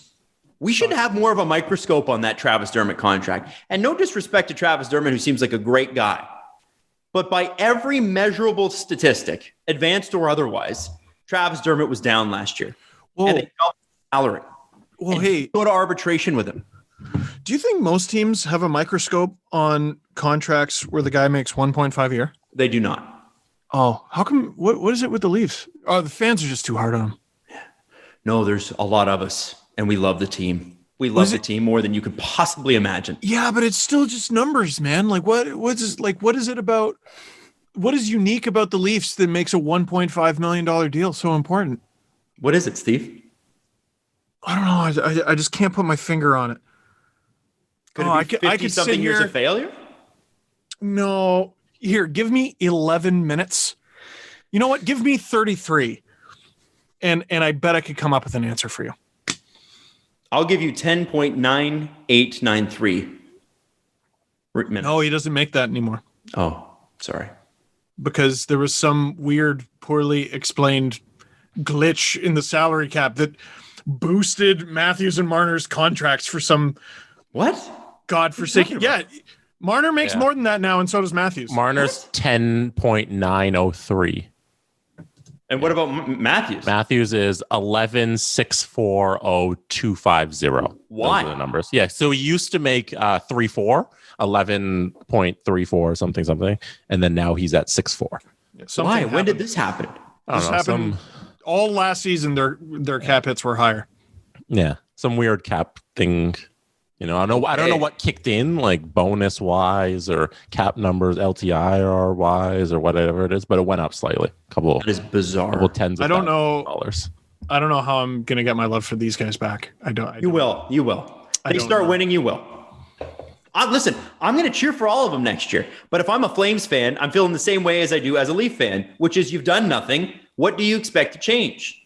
If Tkachuk is back, Gaudreau is back, Monahan's back, the Flames should be better. I mean, I picked them to make the playoffs. They have the talent.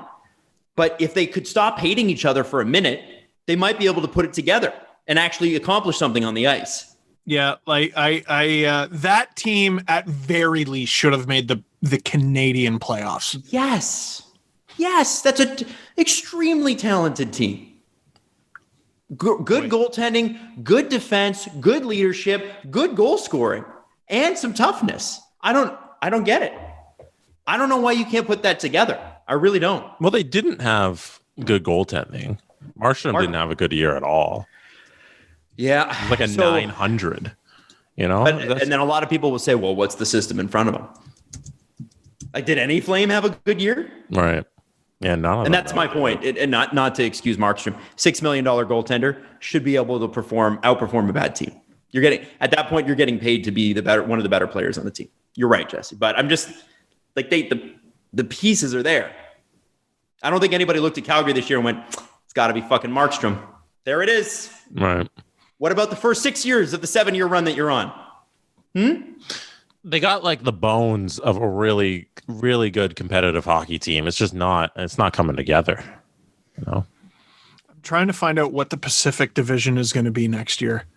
I can't seem to find it because Seattle's going to be there and Arizona's getting punted to the Central. The more I think about it, the more Duncan Keith is going to be the trade that makes us all look like idiots, and the Oilers are going to do great, and he's going to put up like 40 points.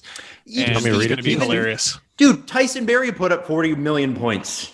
Is anybody like, man, let's give an 8-year deal to Tyson Barrie? Yeah, the Oilers. Steve, do you want me to read the divisions to you? Yes, please. The Pacific is Anaheim, Calgary, Edmonton, LA, San Jose, Seattle, Vancouver, Vegas. And then the Central is Arizona, Chicago, Colorado, Dallas, Minnesota, Nashville, St. Louis, Winnipeg. You know what? Good for LA for going, you know what? We're going to try to get competitive now because that division sucks. What do you mean? Say the teams again. You got the juggernaut Golden Knights and then a bunch Shut up, Jesse. Shut up. Shut up. You got Vegas, Vancouver, Seattle, San Jose, LA, Edmonton, Calgary, Anaheim. That division stinks. Holy shit. That's real bad. That's real bad. In some of the models I've seen, Seattle's not even projected to come last. Like, bro, they don't have any players. Like, how aren't they finishing last? They have like one dude from the Q signed. Oh man, fascinating. That Atlantic division. You're telling me the Oilers can't finish second in that division? Yeah, they can win that division. Who's in it again?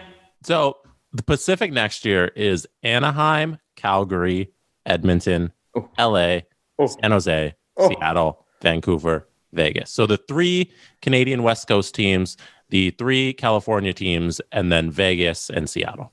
If Seattle doesn't at least finish second, they fucked up. You're telling me they fucked like up. the possibility of Edmonton and Vancouver making the playoffs in that division is nuts. No, they have a very good shot. At least 2 Canadian teams. Shot. I think maybe they got even a great shot. Calgary. And Erik Karlsson's going to get stinks. By the way, Erik Karlsson's going to get traded next year. I don't know how. I don't know why. It's just a feeling I get. For Stamkos. No, I'm telling you. Straight up. Telling you. 1 for 1. It's going to get traded. Do you hear my voice? Do you hear how my voice and mood droops when the Leafs come up? Can you give me the 4 playoff teams in the Atlantic? I'm going to read the Atlantic to you. You tell me which 4 teams make the playoffs. This is unfair before the expansion draft and free agency and all the trades, but okay. No, that's conversation, baby. Conversation, baby. Boston, Buffalo, Detroit, Florida, Montreal, Ottawa, Tampa, Toronto. All right, Buffalo, Detroit, you throw in the garbage. So, okay. So now we're down to, what is it, 6? So let's throw Buffalo, Detroit out. So we got Boston, Florida, Montreal, Ottawa, Tampa, Toronto. Well, Boston. Got one. Is going to make the play. I think 2 of... Boston and Tampa. You got to pick 2 out of these 3. Ottawa, Toronto, Montreal. 2 of those teams are missing the playoffs. You don't think Florida's going to make it? No, I think Florida is making it. Oh, Steve, you're penciling in Florida, Tampa, Boston. Mm-hmm. Okay. That's interesting. Well, they're all better than the Leafs, and the Leafs won the Canadian division in the regular season. So I think Ottawa's going to be a wild card team right until the end. I think Montreal will be as well. The Leafs, I think it's one of 2 ways with the Leafs. I think they're either devastated by what happened last year and they stink, or they come out and they play really, really well and they play like the team that they should. And I think that they're going to come out and play like the team that they should. I am weirdly hopeful about the regular season Leafs because at least we know they can get it done in the regular season. I really can't go a day without the Leafs getting dunked on, because there was Thornton and Matthews and Anderson with their best friend Bieber at the UFC, and they were watching Poirier versus McGregor 3. And what happens? McGregor breaks his ankle, fights over in 1 round, and everyone floods my mentions with typical, the Leafs in attendance can't get out of the first round. Boo. Boo, but everyone made it. I hate these guys. I really do hate these guys. I'm cheering for the crest, and individually they can all kick rocks. Do not like them. Do not care. That'll change, Jesse, don't you think? Super won't. Jesse? Except for Morgan. I love Morgan. Kick rocks. Leafs players. I don't think so. Hey, any pending free agent listening to this show, don't. Michael Russo. Go somewhere else. Go somewhere else. One of the best reporters in hockey, Michael Russo, regarding the Minnesota Wild, who have 2 gargantuan lockout causing contracts on their team, Ryan Suter and Zach Parise. As of now, I don't get the impression that the Minnesota Wild have asked Suter or Parise to waive their no moves for the purpose of the expansion draft. Guerin hasn't indicated he'd go that route, but if he does, the deadline is tomorrow. Protected lists have to be submitted by Saturday. Sitting it! Boo! Good, I'm glad. Parise I'll never forgive them. He doesn't want to be there anymore. Just let him go to Seattle or something. 2 teams I'll never forgive, the Leafs and the Minnesota Wild. Boo! So your rivalry with the Minnesota Wild, and specifically, I think it's Chuck Fletcher, right? What do you think? I wanted to work for the KHL? Your fault, dicks. Thanks for Kaprizov. I will say thanks for Kaprizov. Yeah. And by the way, apparently the Wild are closing in on a deal with Kaprizov.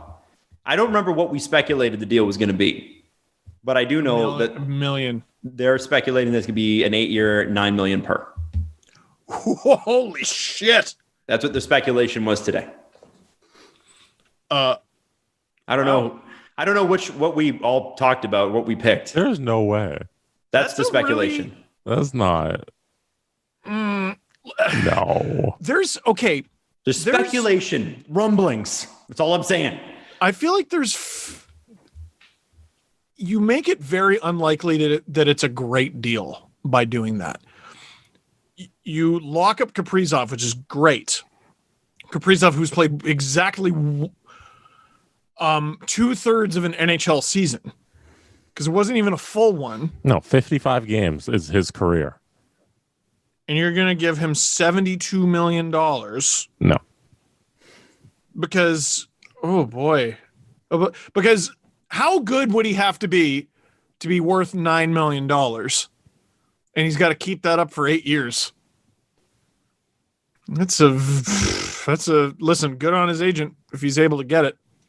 I guess you really scared him with the whole KHL thing. Believe me, it would be the height of irony and humor for the Minnesota Wild to lose a star to the KHL after what they put me through. But I don't think it's going to happen. That's a very large deal, but at least they'll have Kaprizov for a very long time, as well as Joel Eriksson, who just signed his 8-year deal. That's okay. Sure. Okay. I wonder if we're going to see even more 8-year deals just because teams cannot do the short-term big money thing. They just can't right now. It's interesting that you say that because Vancouver is working on deals for Hughes and Pettersson, and neither of them can do long-term. And Oliver Ekman-Larsson. Yeah, Nate Schmidt for OEL, straight up. I mean, Duncan Keith's off the market, so you got to attack. So they're saying, get your man. They actually have, funnily enough, Luke Fox, who we love here on the show, put together a list of potential buyout candidates for Sportsnet.ca. And who's on the list? Jay Beagle and Antoine Roussel and Louis Eriksson. And, well, Jake Virtanen will be bought out. We know that. That's for obvious reasons. Yes. So, they're so screwed that they can't even if their young stars wanted to stay in Vancouver for most of the decade, they can't. They literally cannot afford to do that. Yo, fire this guy. Vancouver, they're really, because of Jim Benning's work, they're not far away from being good. But also because of Jim Benning's work, they're extremely far away from being good. The barriers between them and being good are self-inflicted.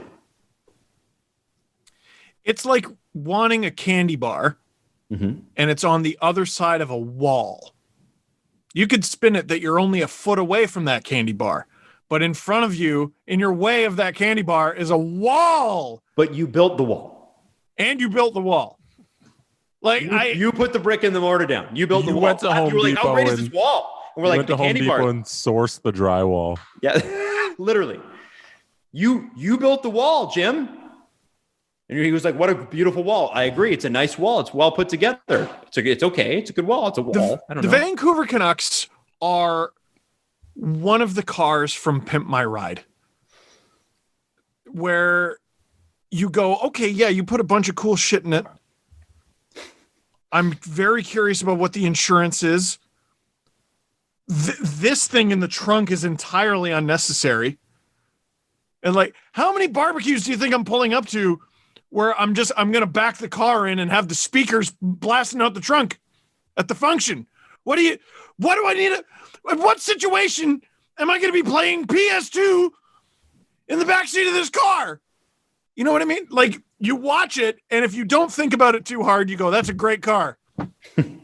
But the moment you start thinking about it, you go, there's a bunch of bells and whistles and shit you could take off, and this would probably be a better car. That's the Canucks. Does that make sense? Not really. Can I read? Well, I said it anyway, so it does. Can I read something, guys? What, Adam? Jim Matheson. Oh, yeah! Gimme! Guys. Let's go! Jim Matheson. Jim Matheson. Edmonton Oilers writer extraordinaire. Used to be NHL by Maddie. Is now just Jim Matheson on NHL because his account got hacked. Duncan Keith needs a Brent Seabrook as a D partner, and he'll have one to watch. Sorry, he spelled one W-O-N. He'll have to watch his back if it's Larson and Edmonton. His age isn't indicative of his competition level. He's been relatively injury-free throughout his career. Oilers are in a win-now mode with McDavid, Draisaitl, and Nurse. So Keith needs a Brent Seabrook type D partner, and he'll have to watch his back if it's Larson. I'm very So is he for it or against it? I don't know. That's why I was bringing it up. That sounded like he was pro Keith and anti Larson. I think so. He'll have to watch his back. As in, Larson doesn't play good defense, or? I'm telling you guys, the trade in a vacuum stinks yucky cheese. But there's a scenario where the Oilers could be better. I'm telling you. Well, they've got some cap space to play with, so we'll have to see what the Oilers fans were talking about. Fascinated by that hockey team. Yep. I'm excited to see tonight what we see in terms of lists submitted players being asked to waive their no movement clauses for the expansion. Now we're going to find out. We'll see what happens. We're so close. We're so close. Jesse. What's up? Steve. Guys, do one of you have the list, the definitive list of events happening in the NHL in the next week and a half? There's the expansion draft on July 21st. Okay. NHL draft July 23rd. Okay. And 24th. Mm-hmm. Please God, let day 2 go quicker than 2020. Oh, it was 8 hours. It was 8 hours. It's unacceptable. I don't care if it's virtual or not. And then free agency begins July 28th. Now there is something on July 17th. That's the date for the list for expansion draft. That's what I thought so. Yeah. Deadline for teams to submit protected lists for the 2021 NHL expansion draft, 5 p.m. Eastern on July 17th. That is going to be interesting. From Specters Hockey, there will be a 5-day freeze on trades, waivers, and free agent signings from July 17th to 21st. Really? Yeah, because you can't, if you submit your list, then you can't move your roster. Oh, so that makes sense. From Saturday until the draft, you can't do anything because you got to give Vegas time to actually select the guys they want. So you'd think our next few shows would be rather busy on account of there's a deadline of 5 days from now to get shit done. Eichel? Well, I wonder. Okay, so here's my thing with the NHL GMs, as we all know, like when the situation calls for them to do something, they often don't. So, what are the chances we see 0 trades before the expansion draft after this Duncan Keith? And I'm talking 0 like meaningful trades. If you're trading like a 6th rounder for a guy we've never heard of, that doesn't count. What's a meaningful deal? I'm talking about name names, name brand, name names. What's the chance we see a major trade in the next 4 days? Because I think it's somewhere close to about 10%. So we're talking about a player making, what is it fair to say, $3 million or more? Yes, of consequence, a player, a difference maker. I think there's only a 10% chance of it not happening. Whoa! I think there's a 90% chance we're going to see something at least decently large. Yeah, I think it's very likely you see some just finagling for the expansion draft. Great word. Yeah, finagle. Great word. Growing up, cereal is one of the best parts about being a kid. It was the bomb, but then you grow up and you realize, oh, it's full of sugar and junk and stuff that I probably shouldn't eat.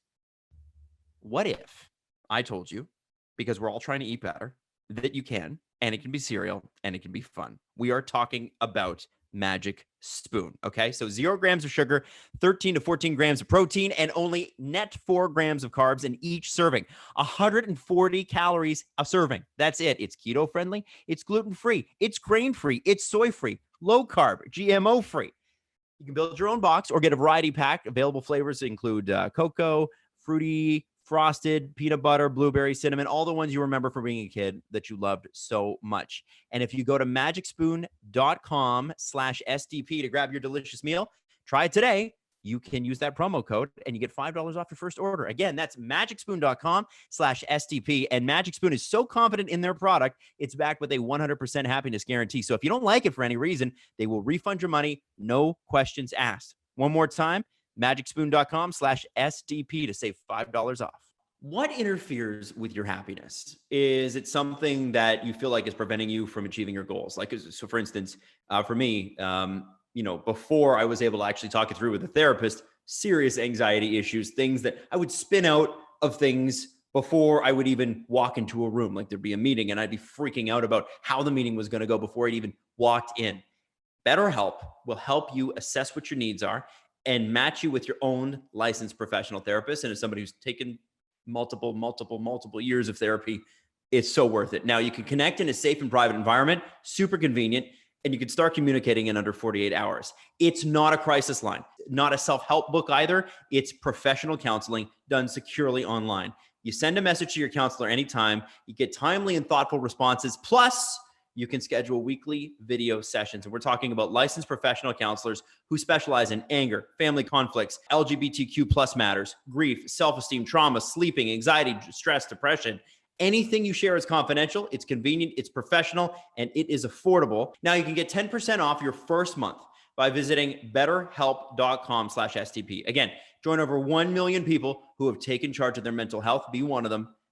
It's betterhelp.com/STP. Breaking news. The Leafs have made an assistant coach hire. Oh. Dean Chynoweth, who played for the Islanders and the Bruins. Did he? And was he not? He was the Carolina Hurricanes assistant coach. Okay, very interesting. Never played for the Leafs. Mm-hmm. So I was trying to find something there. He has, yes. So I think this is where I know the name from. So he was a very long time head coach in the WHL with the Seattle Thunderbirds and the Swift Current Broncos, was an assistant coach for 3 years with the Islanders, spent 4 years as a head coach in the AHL with the Lake Erie Monsters and San Antonio Rampage, went back to the WHL as an associate coach with the Vancouver Giants, and has spent the last 3 seasons with the Carolina Hurricanes, like you just said, Adam. So he's going to be managing the defense then? It seems that way, but they haven't said. All they said was that they hired him. I mean, Carolina's defense, there are worse defenses to replicate. Yeah, man, if they could, that would be super duper. Hey, we caught something. Yeah. Wild. Well, apparently, okay, so maybe he might. Yeah, he didn't run the power play. He ran defense and PK. So it looks like they may keep the penalty kill or the power play thing together. Adam, does that count as large? That's not a trade? No. No? No. It's a guy I'd never heard of before. But good for him and good for the Leafs, and yay. If you can take from Carolina, by all means take from Carolina. They're doing really well. So Leaf fans are super pumped because Carolina had the second highest power play percentage. But like I said, he did not run the power play. So we do not have that guy. We have the guy that did the defense. Again, pretty good, but he's going to have to deal with a little bit less talent on the defensive. However, what if Dougie Hamilton's a big fan of this guy? Hey. Throwing that out there. Check out the big brain on Adam. Yeah. Also, you should accept fighting. Beating people up is acceptable. It's not. Especially it's not okay. Mass I'm just saying sometimes it happens. What's that? Nothing. Especially what people with en masks? masse and in public. I hope, Steve, you would have that kind of opinion, you 3 mask wearing fool. So yeah, well, you know what? I'm gonna come to your house and shed proteins all over you. What the hell does that mean? Well, you don't know about that? No, what's that?